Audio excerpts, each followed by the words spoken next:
Bismillahirrahmanirrahim. 9700, paper 5-2, November 2024. As we all know, this paper is for 30 marks and the time is 1 hour and 15 minutes. Read the whole question first and then start attempting it. Do not start doing it immediately. First read the whole question and then you start doing it. Question number 1, in the light dependent stage of photosynthesis. Now what is the light dependent stage of photosynthesis? PS2, PS1. Let's revise that. Now, as we all know, in the light dependent stage, we have PS1 and PS2. Now, in PS1 and PS2, you've got to understand is that, the light energy excites the electrons, so they go up, and then there's an electron acceptor, and then when the electrons fall down, then ATP is made. And this is called what? Non-cyclic photophosphorylation.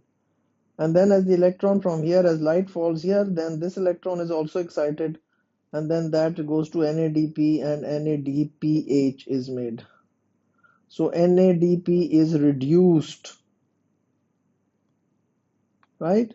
And then let's look at the details of it. Photosystem 2, photosystem 1, and then we have you see how the hydrogen ions are pumped in. You see the hydrogen ions are pumped in, and we have a whole lot of hydrogen ions inside, and then the hydrogen ions flow out of ATP synthase, and this results in the formation of ATP. And then this ATP is used in the Calvin cycle. So ATP is made and NADPH is made. So if say 1,000 NADPH are made in 1 second, or just 100 NADPH are made in the time that we are talking about. So the NADP is going to be reduced to NADPH. So the time taken for the NADPH, how much NADPH is being made? We're going to use an enzyme called we're going to use a chemical called DCPIP. And this DCPIP is going to take the hydrogen. So hydrogen is going to be taken up by this, and this is going to be reduced. So reduce DCPIP. And usually DCPIP is blue, but when it is reduced, it becomes colorless. Now this is of course in the syllabus, we've studied this in the syllabus. So you can't say that you don't know this. Now it is saying in the light dependent stage of photosynthesis, electrons and hydrogen ions are accepted by the coenzyme NADP, which becomes reduced. DCPIP is a dye that can act as an electron and hydrogen ion acceptor. The dye is blue when oxidized and colorless when reduced. In the laboratory experiment, DCPIP can be used to follow the progress of the light-dependent stage because it can replace NADP as the acceptor molecule for electrons and hydrogen ions as shown. So that means it will have a greater affinity. NADP is going to be just, is going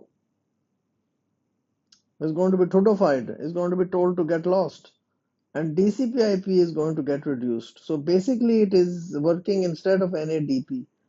The effect of various factors on the light-dependent stage of photosynthesis can be investigated by using suspensions of isolated chloroplasts. I always ask you this. Why is it a suspension? Why is it not a solution? Because chloroplasts are made up of phospholipid bilayers. They would not dissolve in water. So chloroplasts will be suspended. When do you use the word suspension? When do you use the word solution? So suspension of isolated chloroplasts, chloroplast suspensions, and DCPIP. A student used DCPIP to investigate the effect of temperature on the rate of the light-dependent stage of photosynthesis in spinach and whatever this name is, Spinacia or Oleracea. The student prepared a leaf extract, and what are we using? We're using spinach, to make a stock chloroplast suspension, and then carried out a preliminary experiment to determine a suitable concentration of chloroplast suspension to use in the investigation. To carry out the preliminary experiment, the student followed a set of instructions, step 1 to 11. Step 1, cut spinach leaves into small pieces and place these pieces in a blender containing ice cold 10% sucrose solution buffered at pH 7. So that means a buffer has been used which is going to maintain the pH at 7. Number 2, turn on the blender for 15 seconds and then filter the extract. So you then use a filter paper. There's a filter paper here, and you pour this into it. You pour this liquid into it so that the debris, the bigger particles stay here, and ultimately we get something in this beaker, which is the greenish suspension. So we leave out the bigger debris in it. So we filter the extract to remove all the small pieces of leaf. Then you place the leaf extract. This is the leaf extract. Then you place the leaf extract in a centrifuge and spin it at low speed. Then number 4, pour off the supernatant that contains the chloroplast. So what actually has happened is you've got this thing, and then you spun it at speed, and then something is settled at the bottom, and then you have something at the top. Now this liquid is called the supernatant, and this contains the chloroplasts. Pour off the supernatant that contains the chloroplast. Keep the stock chloroplast. Keep this stock chloroplast. Now this is the stock chloroplast.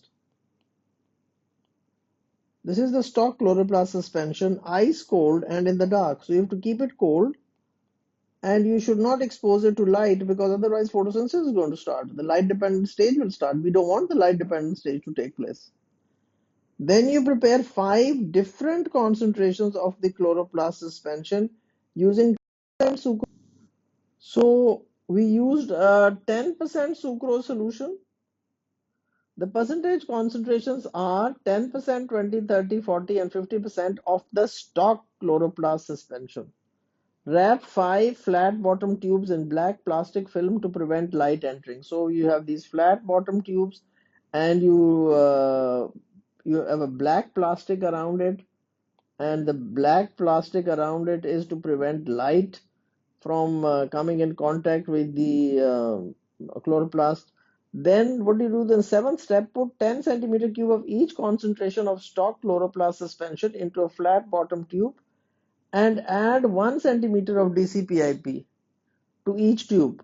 So you had 10 centimeter of that, and then 1 centimeter of DCPIP. And what is DCPIP? DCPIP is blue in color.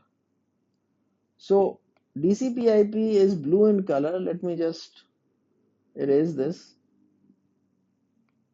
So it is blue in color.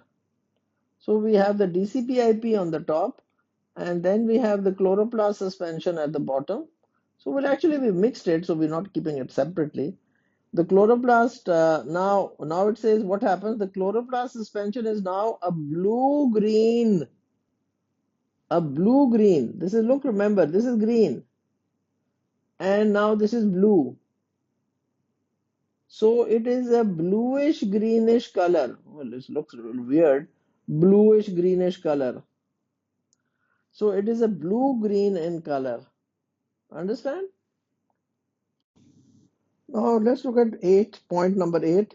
Place one of the tubes beneath a light source as shown in figure 1.2. So this is the light source, and you place this tube under it and start a timer. This is the timer. Remove the black plastic film from the tube. Record the time taken for the DCPIP to decolorize so that the chloroplast suspension is green. You see, it was what? It was greenish. It was greenish blue. It was greenish blue. So now what is going to happen? It's going to become green. So it was greenish blue, and it is going to become green now. Yeah, because the blue was the DCPIP, which is going to become colorless. Number 10, calculate the rate of the light dependent stage of photosynthesis by using the formula rate is equal to 1000 over T. T is time taken in seconds for the chloroplast suspension to reach a green color when all of the DCPIP is decolorized. 11th, repeat step 8 to step 10 for the other tubes, which were the other concentrations, the 20, 30, 40, 50%. Suggest 2 suitable control experiments that the student should carry out as part of the preliminary experiment. So control experiments. Now, basically, what you've got to tell me is what is a control experiment? A control experiment is an experiment we do for comparison to prove our point. We're saying that the chloroplasts, when they undergo light dependent stage, then they will reduce the DCPIP from blue to colorless. Now, control means that, okay, you prove it to me that actually it is the chloroplast suspension which is doing all this. So what you do is you replace the chloroplast suspension with water, or you can use boiled chloroplast suspensions. Because basically the light dependent stage is a lot of enzymes involved in it. So if you boil the chloroplast suspension, then you are actually destroying all the proteins, all the enzymes required for the reaction, the ATP synthase required for the reaction. Either you do that, you replace the chloroplast with boiled chloroplast, or you replace the DCPIP with water. And if that, changes color or something helps, then of course that would mean that there was something else happening. Or you keep the chloroplast suspension with DCPIP in the dark. Because if you keep it in the dark and it still works, then it means it wasn't the light dependent stage which was changing it. So replace chloroplast suspension with boiled chloroplast, or you replace the DCPIP with water, or you keep the chloroplast suspension with DCPIP in the dark, and then it should not change color. But if it changes color, then that means our hypothesis or our theory is wrong. So please remember what is a control. So these are the three different wordings that we could have used, and I've explained this to you. I hope you are clear on the control because this is bound to come in the coming exam. Now, part B of the question is the results of the preliminary experiments are shown in table 1.1. So we have all the percentage concentration of chloroplast suspension, we have the time taken, and the rate of the light dependent stages of photosynthesis in per second. Now, we were told to do something. How were we supposed to calculate? The rate was supposed to be controlled by this thing. Rate is equal to 1000 over T. So the basic how you got to do 1000 divided by 351, then 1000 divided by 59, then 1000 divided by 21, by that 10, and then by 5. So now the answers to this were easy. You had to go to one decimal place. This was 2.8. This was 16.9. This was 47.6. And then this was 100.0. Remember, always write to one decimal point, 200.0.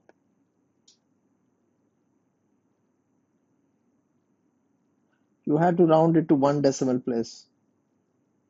So you got all these, and how many marks were there for? They were for 2 marks. So you got 2 marks for that if you got all these correct.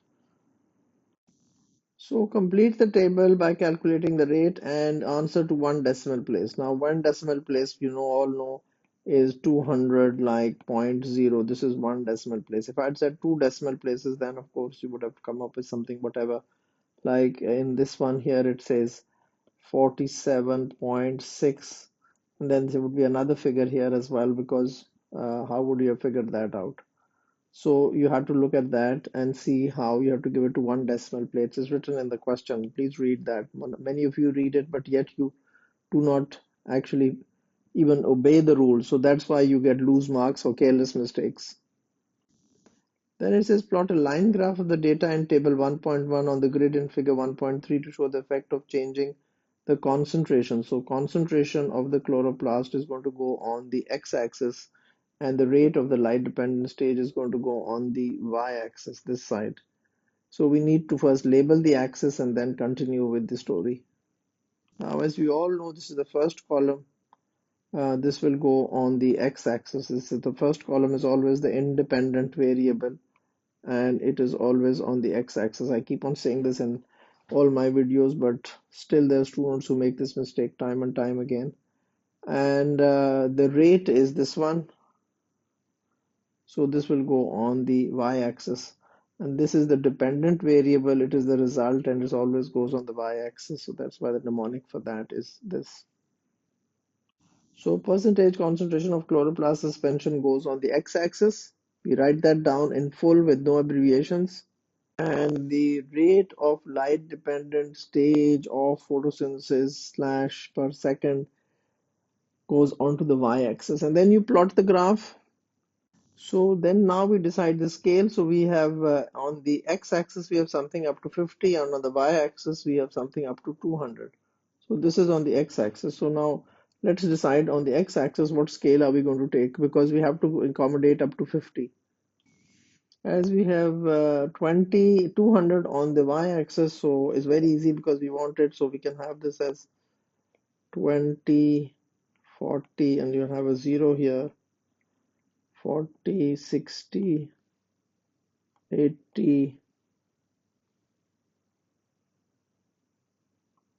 100,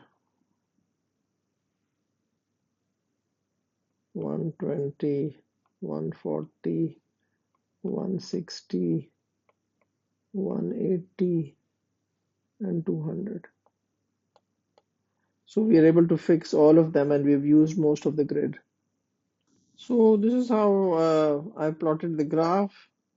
So on 10, because this is starting from 10, this wasn't on 0.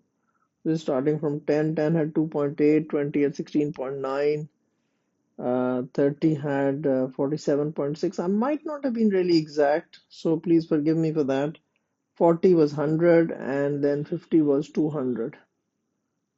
So we are here. Now all we have to do is correct them with the ruler, point to point with the ruler. Please connect the points. And you must use a dot. I mean, I've talked about this a million times, or a cross. You can't use anything. Don't circle the cross. I might not have done a very good job of it, but all you do is connect the points and you get a graph like that. Now this graph was for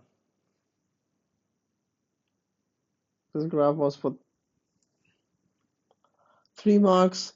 Axis correctly oriented and labels and rate, unit and separate scales and appropriate scales, points plotted accurately and a suitable line drawn. So that got you your 3 marks. Now coming to the C part of the question, the student initially trialed the experiment using ice cold distilled water instead of ice cold 10% sucrose to make the stock chloroplast suspension in step 1. The DCPIP did not decolorize. Suggest why the procedure worked when 10% sucrose solution was used but did not work when distilled water was used. But basically, why are we using sucrose? If you're not clear on that, you can't answer this question. The sucrose solution has a similar water potential as the chloroplast. Because what is inside the chloroplast, the liquid part inside it, I always say that's the shorba inside it, is called the stroma. The stroma has got some solutes in it. So the sucrose solution has a similar water potential as in the chloroplast. So water will not enter the chloroplast by osmosis because there is no water potential gradient. And that is why the chloroplast will not sort of break up and burst and totally, the pieces will go apart. And so there'll be no PS2, PS1 joint. There will be no light dependent stage will not be able to take place, because if the phospholipid bilayers which are holding those PS2, PS1s, if they sort of break up and become into tiny fragments, well, then the PS2, PS1, the reaction is not going to take place. So same water potential, no osmosis, chloroplast will not burst. Now coming to the last part of the question, the preliminary experiment was carried out at 17 degrees Celsius. To investigate the effect of temperature on the rate of the light dependent stage, the student added some details to the instruction in steps 7, 8 and 9 to make sure that accurate results were recorded. Describe an investigation that the student would follow to determine the effect of temperature on the rate of the light dependent stage. So temperature is the independent variable which we have decided to change. So we will take 5 temperatures. That's the first rule that we do. Use the results shown in table 1.1 to describe on a suitable chloroplast suspension for the investigation, to decide on a suitable chloroplast suspension. Include details of how you would take accurate results and do not include the risk. So do not say, okay, chloroplast suspensions can cause allergy, so use gloves to touch it. You will not talk about the risk assessment. And I know a large number of students would have done that because you're all so brilliant. Your method should be set out in a logical order and be detailed enough to allow another person to follow it.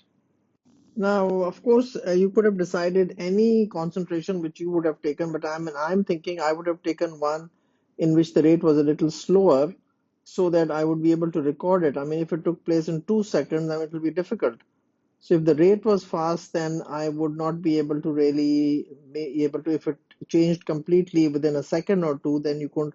So I would have chosen either this or this concentration, but that is my idea on it. Of course, the examiner says any concentration taken was okay. But I mean, I'm thinking of it in the other way. So I'm thinking I would take a low concentration so that then I could, it was only the rate was slow. So it would take about, say, 30, 40 seconds to change color, and that would be measurable. Now, once you said that, you were supposed to talk about the steps 7, 8, and 9. So you're supposed to talk about those three steps. So at least now, coming back to those, I'll come back to that later. But the first thing was the temperature. So the temperature, you would state a range of say 20 degrees, and then 30 degrees Celsius, and 40 degrees Celsius, and 50 degrees Celsius, or 60 degrees Celsius. So at least five temperatures. Or you could have come up with 20, 25, 30, 35, and 40. Well, that was also correct. Mm, sorry, it won't be percentage. I'm becoming like Gen Z, making these silly mistakes. So, degrees Celsius, I think teaching Gen Z is making me also confused. So, minimum of five stated temperatures and the range of 10 to 60 degrees Celsius was allowed. Between 10 and 60 was allowed, and you could have come up with any five temperatures. Would you maintain the temperature? I mean, some people could have written using a water bath. I would not agree with that. I would have said a thermostatically in air conditioned room, or a room where you could maintain the temperature in a small place. And but a water bath doesn't make sense because you'd have to have a lamp in that, and that would be electrical lamp or some other lamp you'd then have to use. So, but a water bath was okay. I think they did allow it. Uh, and then you could have said the equilibration time. What was equilibration time? Equilibration time was the times you spent allowing it to come into equilibrium with the environment or the temperature. So you could have said that, but then you needed to keep it in the dark. And then so you're allowing the chloroplast suspension to reach a set temperature before exposing it to light. So, and then the another point which you could have said is swirl the suspension. Swirl the suspension. Now, this was something difficult. I'm sure your English is very good, but I mean, you probably could have thought of this word or not thought of it. So you could have said shake the chloroplast suspension, swirl the suspension before you exposed it to light, and then you expose it to light. Expose to light. So you could have said that. Then how would you ensure the same light intensity? Well, you could have keep the lamp at the same distance, and you place a heat shield. So you keep the lamp at say 12 inches from the suspension, from the chloroplast suspension. So this would keep the light intensity the same. Then the rest of the room should have been dark. And I've talked about this earlier also in another paper 5, that when you're exposing it to lamp and then the room has other light sources as well, the rest of the room should be in dark, because otherwise then it's not the lamp, the light is coming from the other sources as well. Then how would you compare the color of the sample? So the color of the sample how would you say, okay, is it bluish green? Is it green? Is it a little blue? Is it green? So then you have the color of the sample to match the green color standard. And what do I mean by the green color standard? I mean the just the chloroplast suspension with no DCPIP. So this would be the chloroplast suspension would be green in color. So you would have that as a separate, which is called a color standard or something to match it, to compare it. And then of course here comes the most difficult part. Repeat for each temperature. For each temperature you repeat 3 times. So we took 5 temperatures. So we will do 15 experiments. Repeat for each temperature 3 times to calculate what? You are not to write average, to calculate the mean. Please, I know I'm being very mean and nasty to you by scolding you all the time, but that is what I need to do. I need to be strict and firm with you. So please use the word mean, not average. Do not use the word average, please. Many of you use that and you lost a mark. Now you can see here how it is very saying is uh, there were many graphs. I mean, I look at this one and it really makes me sad. And there were many graphs which attain full credit. Some candidates need to develop their graph drawing skills, ensure that the axis labels match table headings, including units. The scale chosen should allow the graph to be read easily within half a square with all graph points accurately plotting using a small cross or a dot. A cross or a dot with a circle. The plotted point should be connected with a clear, sharp, unbroken line, in this case as a smooth curve or with a ruled straight line joining the points. No extrapolation of graph line should have been present. I'm not reading the rest of it. I please expect you to read the whole of it and understand it. And then there was a little more detail about, and here you can see here the points that I'm talking about. The majority of answers correctly referred to repeating the experiment at each temperature at least 3 times, then calculating a mean. Answers stating that they would repeat the whole experiment 3 times and calculate a mean were incorrect and did not gain credit. Some responses mentioned replicating at each temperature a suitable number of times, but this was sometimes linked to calculating an average. It is important that candidates use the term mean in scientific work.